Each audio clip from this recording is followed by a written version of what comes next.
Shelburne and host of the Low Post podcast. Welcome to Zach Lowe. Coming up this morning, Ramona broke a story on how the Warriors plan to safely fill the Chase Center to 50% capacity if they can get government approval. We will get into that in a little bit. First, though, so you've heard of the DEFCON system, right? It's what the United States military uses to show just how dicey things are for America at any given moment. DEFCON 5 is the most peaceful. DEFCON 1 is basically total nuclear annihilation. And I'm not sure exactly where hot mess is on the sliding scale, but I do know that's where you're going to find the Houston Rockets, who are one of the more tumultuous year-and-a-half runs anyone has seen in recent NBA memory. Remember, it was last July that Houston traded in a mountain of its assets to swap Chris Paul for Russell Westbrook. That started a domino of events that included trading Clint Capella, going all in on microball, an injury to Westbrook, a flameout in the NBA bubble, the departure of innovative coach Mike D'Antoni, the departure of former Executive of the Year Daryl Morey, and finally, this past week, reports of James Harden and Russell Westbrook being so deeply dissatisfied that Harden has questioned its direction, while Russ, according to The Athletic, has asked for a trade. This is not the kind of chaos that typically produces championships. In fact, since the Rockets were, quote, a hamstring away from beating Golden State a few years ago, their chances of winning a title have only seemed to diminish. And now the organization is at an extremely uncomfortable crossroads that got even more uncomfortable yesterday, which was Russ's 32nd birthday. The team Twitter account posted this. Awkward. Although the response was amazing. Our friend Worldwide Wob, they got the "we need to talk" and brought over a cake. Also this one, read the room. And dude, he doesn't even like you guys. And this one with Thunder GM Sam Presti. Well, yeah, you get it. Meanwhile, over on Instagram, ESPN posted a clip of Stephen A. Smith saying that Russ and James, quote, don't want to play with each other anymore. To which Russ actually replied in the comments, "It's my birthday, but I should say this is completely fabricated. You all have a good night." To further prove his point, Russ also got into the comments on Harden's IG, replying, "Appreciate it, Brody," after James also wished him a happy birthday. Although when TMZ caught up with Russ later in the evening, having a birthday dinner with his wife and some friends at an LA restaurant, Harden was not in attendance. Anyway, even if there isn't an ounce of friction between Russ and James as friends, clearly there are more issues with them playing together than they had hoped. Westbrook reportedly wants to get back to an offense where he has the ball in his hands more and where everyone on the team is equally accountable. It's not clear if those things can happen in Houston. But it's also not clear if the Rockets can really trade Westbrook either. Russ is indeed now 32 years old, and while earlier this year he played some of the best basketball of his career, that's still a warning light age for any player whose game is built on his athleticism, especially one with several knee and leg injuries under his belt.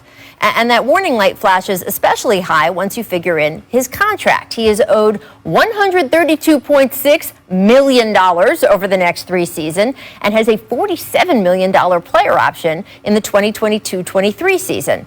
Is another team going to want to trade for that? Are they going to ask that Houston, which already attached a bunch of assets just to get Russ, now attach a few more to get rid of him? Then again, can Houston afford not to trade him if he really is so unhappy? The answer to that depends on where on the whole DEFCON scale you think the Rockets are trending. Will new GM Rafael Stone and new coach Stephen Silas be able to cool things down enough to keep the core of the team together? Or do Rockets fans need to head to their bomb shelters, preparing for the whole thing to explode? So, Zach, if there is a situation where the Rockets choose to move Russ, what move makes the most sense for him? Well, if he wants to play Russ ball and Oklahoma City style ball, it's not going to be for a contender. So you can cross most of the contenders off the list. But I think the opposite question is the more interesting one. What makes sense for the Rockets? Because if you really want to talk DEFCON 1, DEFCON 1 is when James Harden requests a trade. And if you just salary dump Russ to the Knicks, like that's possible. You can just salary dump it to the Knicks. You could trade him to Charlotte for Nick Batum's expiring contract and maybe nothing else or something else. You know what signal that sends to James Harden? It's time to get out of here. Houston needs to get back real stuff, or at least a semblance of real stuff, and they cannot afford to give up any more draft picks, or we right away move to the next phase of this drama, which is that Harden looks around and says, wait, that's all you got for Russell Westbrook? So we can talk about what fits Russ, what team could fit Russ, what makes sense for him. But the more interesting question is the flip side. Can Houston find a deal that makes sense for them and appeases their franchise player?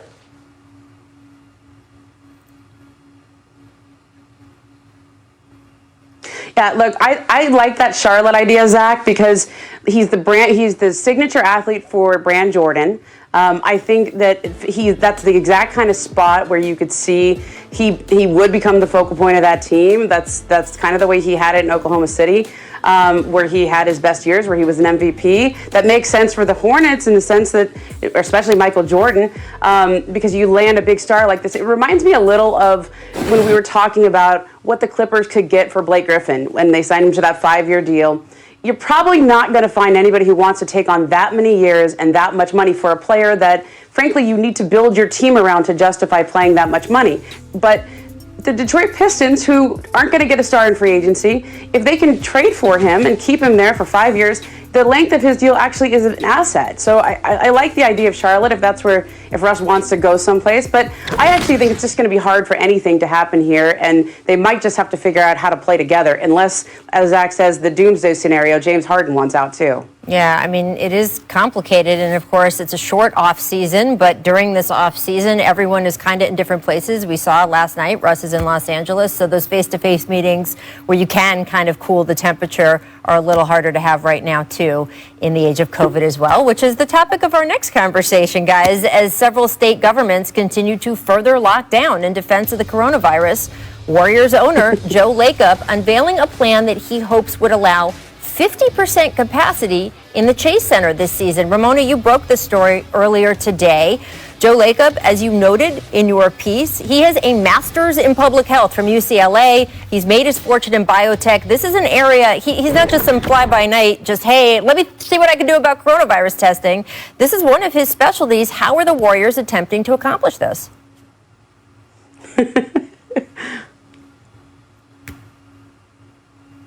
Well, look, the game changer for the Warriors here is that they're not just talking about testing the players or the employees or the staffers. They're talking about testing every single fan who comes in the building, and not just with the rapid antigen-based tests, which are the tests that the White House use, which, you know, the experts I spoke to, Rachel, said those can miss 30 to 50% of people who are infectious. If any of those people get through, you're in a bad situation. But there's new technology, which is called a rapid PCR test. This is how, if you're watching Saturday Night Live, that's how they're operating, okay? And these tests right now are pretty expensive, $150, $200, but they are being used in small event group settings. And there's 3 companies right now that have gotten emergency FDA approval to start making them.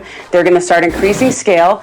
Joe Lacob says he thinks by springtime they'll be producing 100,000 of these tests a day. So that's the only way you can make this work. If you do a rapid PCR test, which is 99% effective, okay, takes 15 minutes. You can either do it at the Chase Center or you can do it at drive-through locations around the Bay Area.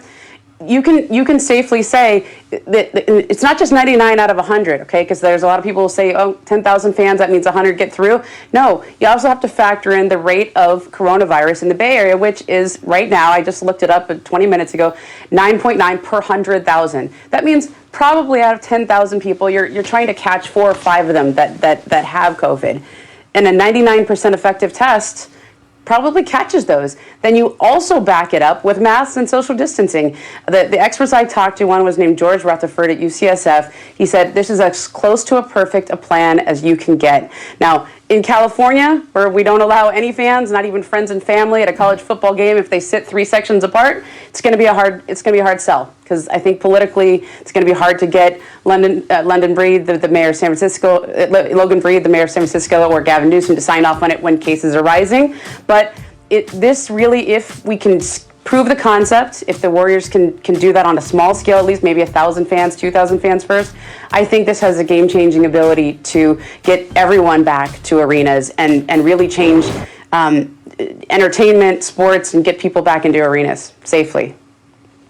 I think this is admirable and perhaps revolutionary, but the virus is just destroying us as a country. We're just getting destroyed by us. It's beating us. We're about to go into lockdowns all over the place again. The laws and the virus are going to dictate what happens. And I admire Joe Lacob trying to fight it. That said, 100,000 tests like this per day, do we really want X thousand of them, 5,000, 10,000, to go to Warriors fans just to fill the Warriors arena? Like, can't we think of something better to do with those tests? And same goes for Hollywood Studios. I mean, we're about to close schools all over the country, and we're sitting here talking about filling an NBA arena to 50% capacity. I mean, it's admirable. I think their heart is in the right place, and the impact could be revolutionary. But it feels like we're just sort of, we're missing the larger point. Yeah, but that larger point, Zach, then requires the next question. That was the one question I had, too. Well, I would just say, guys, the larger point requires that next question of if if teams or sporting events or Hollywood studios